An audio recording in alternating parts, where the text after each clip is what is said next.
Olá, a operação da Polícia Federal, a pedido do ministro do STF, Alexandre de Moraes, contra jornalistas, políticos, empresários e influenciadores digitais, repercutiu aqui no Senado. A maioria dos citados apoia o presidente da República e o inquérito investiga ataques contra a Suprema Corte. O assunto gera debates entre a liberdade de expressão e o combate a notícias falsas. A decisão de Alexandre de Moraes determinou a apreensão de dispositivos eletrônicos como telefones celulares e computadores, e também o bloqueio de vários perfis na internet. O presidente do Senado, Davi Alcolumbre, se pronunciou. Em uma rede social, ele escreveu: as notícias falsas não minam apenas as instituições, os políticos ou as celebridades. Elas contaminam a sociedade como um todo, ofendem qualquer cidadão, distorcem qualquer fato e comprometem a liberdade de expressão, que é o princípio básico da democracia. Para o líder do MDB, Eduardo Braga, fake news não tem rigorosamente nada a ver com liberdade de expressão. Fake news são um atentado à democracia. Liberdade de expressão é um direito democrático fundamental garantido pela Constituição. Não dá para ter meias palavras. Disseminar notícias falsas, manipulando fatos, espalhando ódio e injúrias é crime. Simples assim. O líder do PT, Rogério Carvalho, pediu a volta da CPMI das fake news. Ele disse: a prática delituosa de fake news não pode ser confundida com a liberdade de expressão. Todos são livres em uma democracia, mas respeitando o Estado de Direito. O Procurador-Geral da República, Augusto Aras, pediu a suspensão do inquérito, que corre em segredo de justiça. Ele argumenta que os papéis de acusação e de julgamento estariam misturados. A líder do Cidadania, Elisiane Gama, discorda. Para ela, o pedido de suspensão do inquérito das fake news feito pela PGR tenta paralisar a reação do próprio judiciário aos ataques, discursos de ódio e constantes ameaças à democracia. Paralisar é fortalecer a milícia digital e tentar esconder quem está por trás dessas notícias falsas. Já o senador Harold de Oliveira, do PSD, criticou o inquérito. Ele escreveu: o inquérito das fake news é ilegal e inconstitucional. Acaba com as liberdades individuais e coletivas e com o Estado de Direito e estabelece o caos institucional. Esse ato insano requer garantia da lei e da ordem. Querem calar os conservadores, temos que reagir.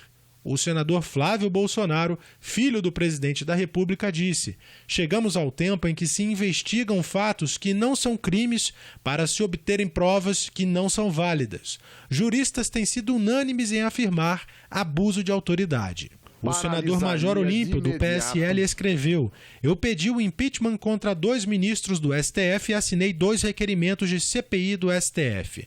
O presidente da República, Bolsonaro, rompeu comigo por conta disso. O governo se mobilizou para enterrar estes procedimentos. Que tal todos nós pedirmos que reveja a posição e ajude na instauração dos procedimentos? O presidente da República, Jair Bolsonaro, também se manifestou. Ver cidadãos de bem terem seus lares invadidos por exercerem seu direito à liberdade de expressão é um sinal que algo muito grave está acontecendo com nossa democracia. Estamos trabalhando para que se faça valer o direito à livre expressão em nosso país. Nenhuma violação desse princípio deve ser aceita passivamente. E tramita aqui no Senado um projeto de lei com uma série de normas e mecanismos para as redes sociais. A votação está marcada para a próxima terça-feira. A propagação de notícias falsas na internet tem sido cada vez mais poderosa. Um estudo recente da empresa de segurança cibernética Kaspersky mostra que 62% dos brasileiros não sabem diferenciar se uma notícia é verdadeira ou não.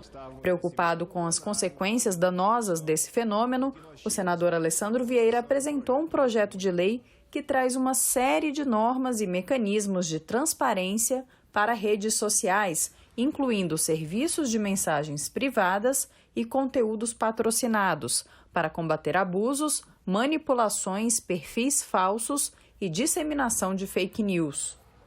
O projeto é importante nesse momento que vivemos uma pandemia e que nos aproximamos também de um ciclo eleitoral. Nós não podemos permitir que permaneça uma máquina de desinformação e disseminação de fake news instalada hoje nas redes e nas principais plataformas. O que esse projeto faz essencialmente é proibir o uso de robôs não identificados e de contas com comportamento inautêntico, aquelas contas que simulam ser pessoas, mas na verdade são robôs manipulados por verdadeiras organizações criminosas. É assim que você garante a democracia na rede e garante a verdadeira liberdade de expressão. Entre as normas também está a obrigação de que provedores de redes sociais com mais de 2 milhões de usuários divulguem relatórios com o número de postagens e de contas destacadas, removidas ou suspensas com o esclarecimento dos motivos. A Lei Brasileira de Liberdade, Responsabilidade e Transparência na Internet ainda define sanções a serem aplicadas às plataformas que desrespeitem essas regras. Estamos vivendo uma pandemia do coronavírus, mas não se esqueçam que estamos também numa pandemia tecnológica, uma pandemia digital. As fake news estão abalando estruturas, depreciando famílias, atacando a honra das pessoas, atacando a nossa democracia. Não podemos permitir isso. A rede social tem que ser para o bem, não para o mal. Mas, na opinião do presidente da CPMI das fake news, esta é uma proposta para se discutir presencialmente. Não dá para se discutir um projeto de tamanha magnitude com sessões remotas. Me preocupo em cercear a liberdade de expressão. A liberdade de expressão é uma conquista do povo brasileiro, tem que ser preservada.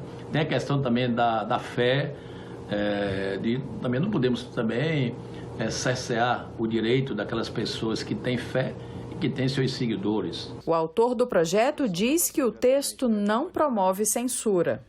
Na verdade, pelo contrário, ele passa a exigir que a plataforma, que é quem ganha muito dinheiro com isso, se responsabilize e cobre uma boa política para a disseminação da verdade na rede, sempre com transparência, direito de recurso para aquela pessoa, para aquele usuário atingido. Assim vamos melhorar a circulação da verdade no Brasil, porque a boa notícia, uma verdadeira, ela leva a vida a ser preservada. A maioria dos provedores discorda da votação da matéria neste momento. O porta-voz do Facebook afirmou que a plataforma defende que projetos de lei sejam resultado de amplo debate público para garantir que não representem ameaça à liberdade de expressão e para evitar que tragam insegurança jurídica ao setor. Em uma nota pública, a Coalizão Direitos na Rede, uma associação de 38 entidades de pesquisa acadêmica, defesa do consumidor e de direitos humanos com foco no ambiente virtual, demonstrou preocupação com alguns pontos da proposta, especialmente o que responsabiliza as redes sociais por conteúdos de contas falsas que hospedam. Agora vamos acompanhar os destaques das matérias aprovadas nos últimos dias no plenário do Senado. O projeto aprovado permite que o SUS utilize leitos vazios de hospitais privados quando houver necessidade de internação de pacientes com a Covid-19 ou com síndrome respiratória aguda grave. Nós temos um sistema de saúde desaparelhado e fomos surpreendidos com uma pandemia implacável. Alguns estados e muitos municípios já em situação de colapso. E essa arquitetura inteligente vai certamente socorrer milhares de vidas no país. É uma medida necessária, importante nesse momento de estrangulamento do sistema público de saúde brasileiro. Outro projeto aprovado em decorrência da pandemia do coronavírus é o que propõe a prorrogação por no mínimo 1 ano de dívidas rurais com vencimento em 2020. De fato, a pandemia do novo coronavírus, os problemas decorrentes de seu combate representam uma ameaça à economia global e tem reflexos muito fortes nos pequenos empreendimentos, sobretudo da agricultura familiar. Também foi aprovada a proposta que prevê transporte segregado, de preferência de porta a porta, para os cuidadores da pessoa com deficiência durante a pandemia da Covid-19. O objetivo é preservar o acompanhante para que ele não seja vetor de contágio para pessoas com deficiência. O projeto é da senadora Mara Gabrilli, que acredita ter contraído a Covid-19 de uma de suas cuidadoras. Desde então, a senadora segue afastada das atividades parlamentares. Também foi aprovada a medida provisória que fixou o salário mínimo em R$ 1.045 este ano. A proposta entrou em vigor em fevereiro, após o governo alterar o valor previsto, que era de R$ 1.039. Para virar lei em definitivo, a MP ainda precisava ser aprovada pela Câmara e pelo Senado.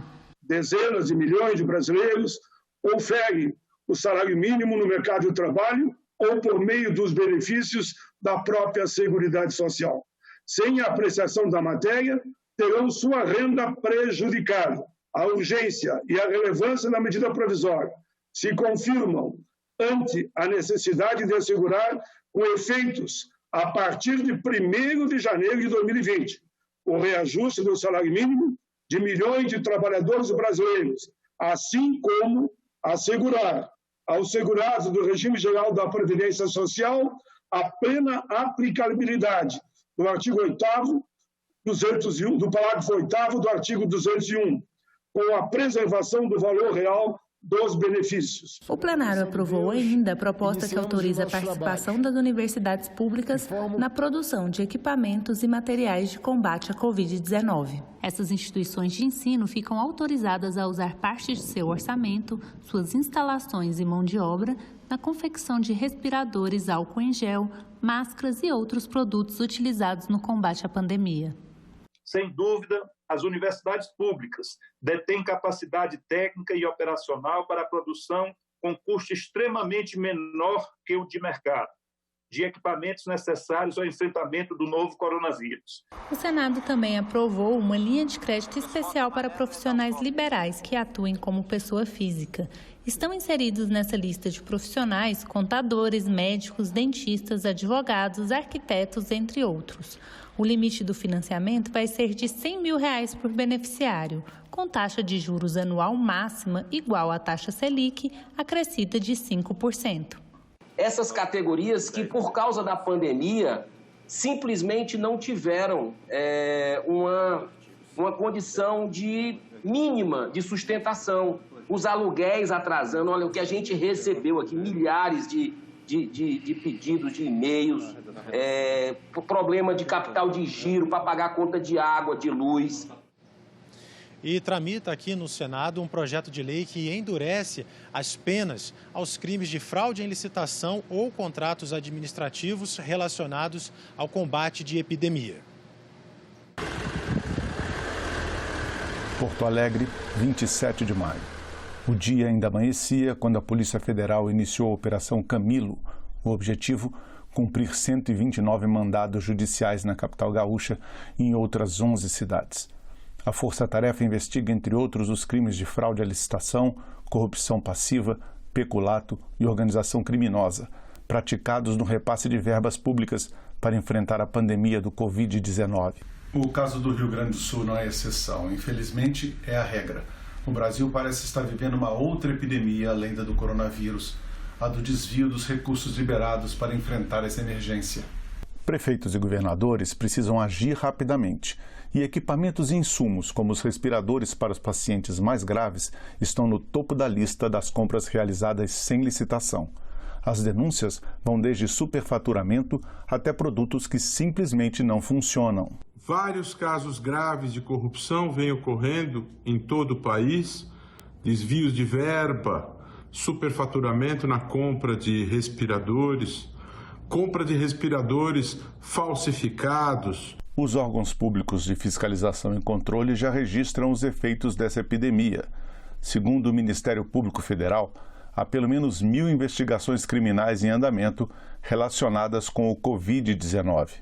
O caso que provocou maior repercussão aconteceu no início da semana, envolvendo o governador do Rio de Janeiro, Wilson Witzel. Projetos em tramitação no Senado querem punir com maior rigor os gestores públicos que praticarem esses crimes nas compras e contratações motivadas pela pandemia.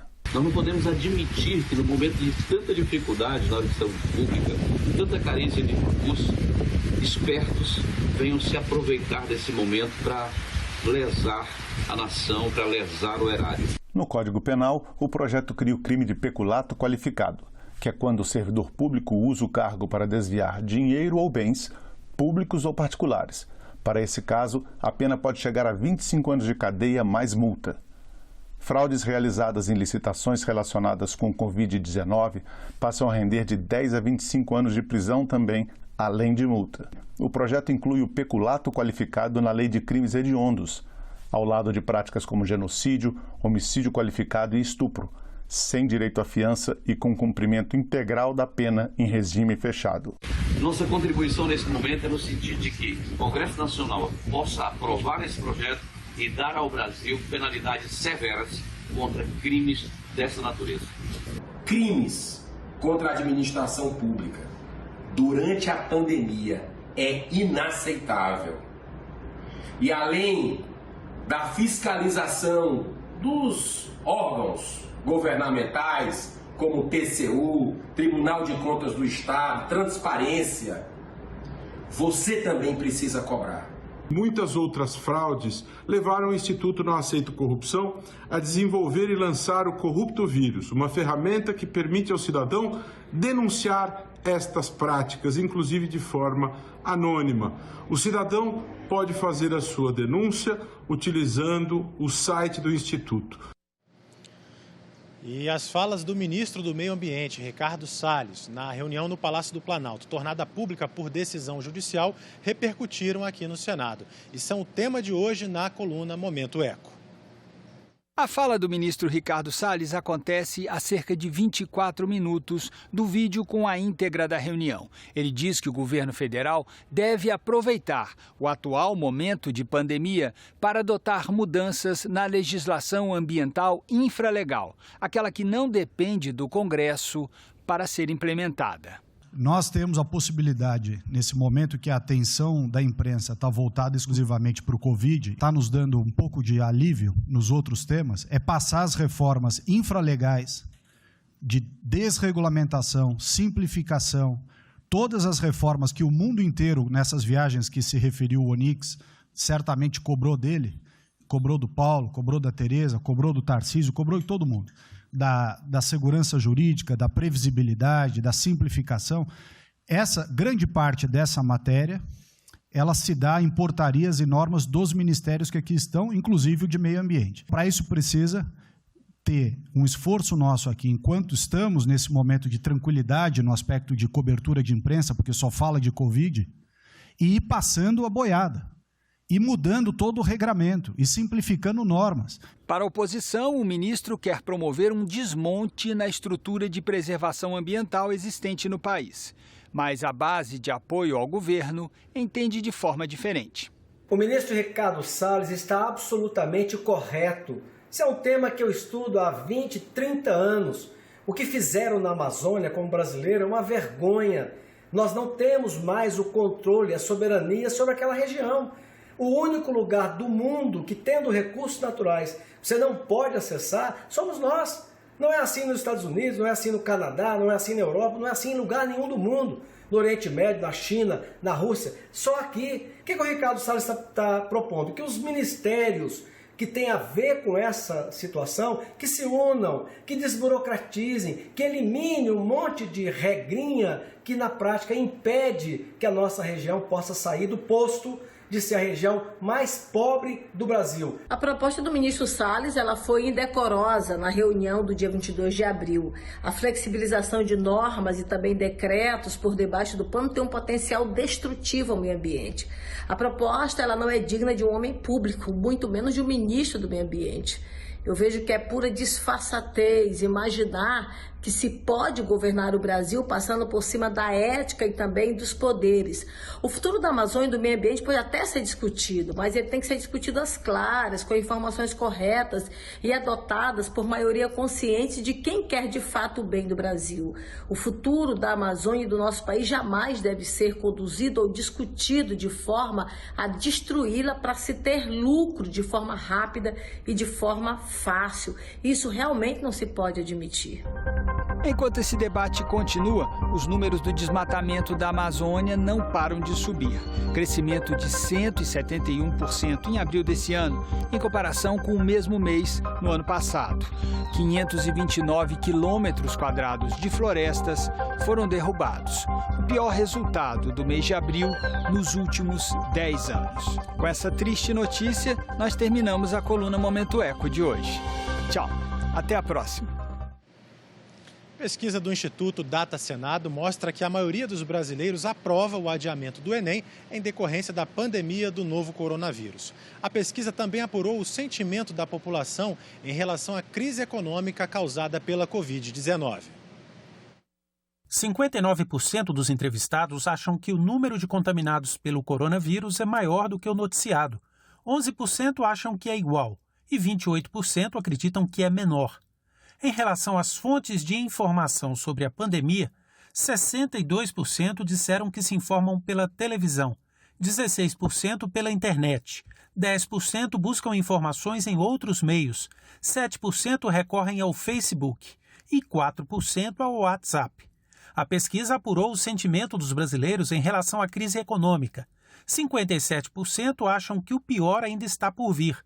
32% acreditam que estamos no pior momento da crise e 8% afirmam que o pior já passou. Sobre a crise da saúde, 48% pensam que o pior ainda está por vir. 45% acham que estamos atravessando o pior momento da crise e 6% acham que o pior já passou. 98% dos entrevistados disseram ser favoráveis ao uso obrigatório de máscaras em locais públicos para combater o coronavírus. 54% dos entrevistados afirmaram que não solicitaram o auxílio emergencial aprovado pelo Congresso. 46% solicitaram ajuda. Entre os que solicitaram o auxílio, 65% disseram já ter recebido a primeira parcela e 35% ainda não. 91% dos entrevistados se mostraram favoráveis ao projeto que pretende estender a concessão do auxílio emergencial até o fim da pandemia, e não apenas por 3 meses, como está definido hoje. As pessoas já perceberam que existe uma necessidade real do governo de auxiliar quem mais precisa. Meu projeto prevê que o auxílio seja pago até o fim do estado de calamidade pública. É coerente, ele foi decretado por culpa da pandemia do coronavírus. O que já foi aprovado até agora, como auxílio, estabelece período de apenas 3 meses. É pouco e não é suficiente para impedir que uma grande parte de brasileiros afunde na miséria até o fim do ano. O governo tem que entender o que os brasileiros já entenderam. Essa pandemia é uma crise grave e só o Estado, só o governo pode socorrer a população. 73% apoiam a proposta de dar um auxílio de R$ 100 para que as famílias de baixa renda paguem serviços de comunicação como internet e celular durante a pandemia. 82% acham muito importante dar seguro-desemprego para microempresários individuais que perderam a renda. 71% disseram que é muito importante suspender o pagamento dos estudantes ao FIES. Também 71% entendem que é muito importante suspender os descontos de empréstimos e financiamentos durante a pandemia. E 55% afirmaram que é muito importante proibir a inscrição de novos consumidores em cadastros de devedores. A pesquisa também avaliou a opinião dos entrevistados sobre o adiamento do Enem, projeto aprovado pelo Senado. 75% acham muito importante. 14% afirmaram que é pouco importante e 8% disseram que não é nada importante. O instante que se mostra que o Senado Federal, mais do que nunca, está totalmente linkado com aquilo que é o clamor do povo brasileiro. Os brasileiros sabem das dificuldades que estão enfrentando. Nós sabemos, como representantes, porque também estamos vivenciando com relação a essa pandemia. E o projeto ele vai no ensejo, que é o mais importante, de que, no caso dessa lei, em virando lei, de que as provas só sejam marcadas após o fim do ano letivo. A pesquisa ouviu 1.200 cidadãos com 16 anos ou mais entre os dias 18 e 20 de maio. E esta edição do Senado Notícias termina aqui. Você pode rever as reportagens na nossa página na internet, senado.leg.br/tv. Muito obrigado pela sua companhia e até a próxima.